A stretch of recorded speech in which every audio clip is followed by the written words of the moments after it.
আমাদের একজন foreign player, is a big player, গুরবাজের কথা বলছি। সে সারা রাত ঘুমাতে পারে নাই, 7টা কি 8টার দিকে ঘুমিয়েছে।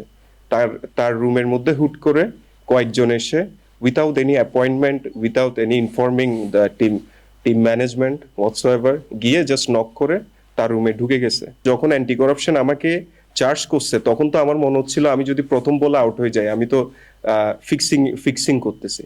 আমাদের সাথে এই যে রংপুরের ম্যাচে কি হলো, আমার টিম ম্যানেজার হচ্ছে বেশ কয়েকবার কমপ্লেন করেছে, তিনটা হোয়াইট, যেটা স্পষ্ট হোয়াইট হওয়ার কথা, একটা হোয়াইটও দেয় নাই। সেখানের মধ্যে একটা পয়েন্ট হচ্ছে ইন্টিগ্রিটি ইউনিটকে নিয়ে। তো ইন্টিগ্রিটি ইউনিটের বিসিবি একটা ডিসিশন নিয়েছে, এবার ইন্টিগ্রিটির বিষয়ে কোনো ছাড় দেওয়া হবে না। কিন্তু এই ছাড়টা এমনভাবে দেওয়া হয়েছে, তারা আইসিসির রেগুলেশনটাই মানতেছে না। তো এটা বেশ একটা মানে উইয়ার্ড একটা সিচুয়েশনের মধ্যে চলে আসছে যে আইসিসির যে রুলস রেগুলেশন, এই রুলস রেগুলেশনও যদি ব্রেক করে একটা আপনার লিগ আয়োজন করা হয়, সেটার আসলে সাইড ইফেক্ট কতটা ভালোর দিকে নিয়ে যেতে পারে। এই যে আজকে সকালের একটা ইনসিডেন্টের কথাই বলি, তো আমাকে গুরবাজ এসে বলতেছে what is this. Say 10-15 minute ধরে কনফিউজ ছিল যে কি হচ্ছে, কারণ তার কাঁচা ঘুম, সে বুঝতেছিল না কি হচ্ছে। পরে যাই হোক, অ্যান্টি করাপশনের লোকজন তার মোবাইল ফোন চেক করলো, বিভিন্ন বিষয় নিয়ে কোয়েশ্চেন করলো।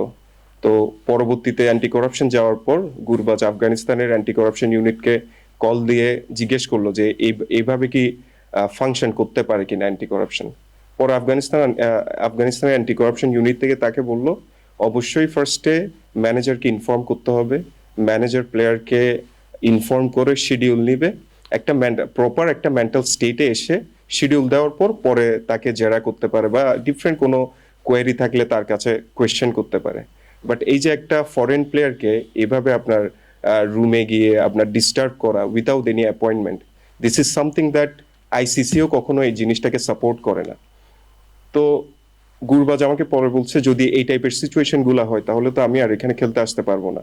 আমাদের সাথে এই যে রংপুরের ম্যাচে কি হলো, আমার টিম ম্যানেজার হচ্ছে বেশ কয়েকবার কমপ্লেন করেছে, তিনটা হোয়াইট, যেটা স্পষ্ট হোয়াইট হওয়ার কথা, একটা হোয়াইটও দেয় নাই।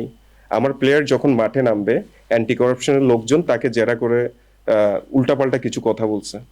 পরে সাইফ থেকে শুনলাম তাকে, সে ব্যাটিং এ নামার আগে, যেটা একদম স্ট্রিক্টলি সাধারণত আপনার ম্যানেজমেন্টের কেউ, প্লেয়াররাও সাধারণত যে হচ্ছে মাঠে নামবে তার সাথে সাধারণত কথা বলে না। কথা না বলার পিছনে রিজন হচ্ছে সে একটা স্টেবল একটা হয়তো ফোকাসের মধ্যে আছে, সে কিভাবে খেলবে না খেলবে। ওরকম একটা সিচুয়েশনে যখন অ্যান্টি করাপশন এসে পোক করে, তাই কিন্তু এটা মানসিকভাবে আরো বিপর্যস্ত করে ফেলেছিল।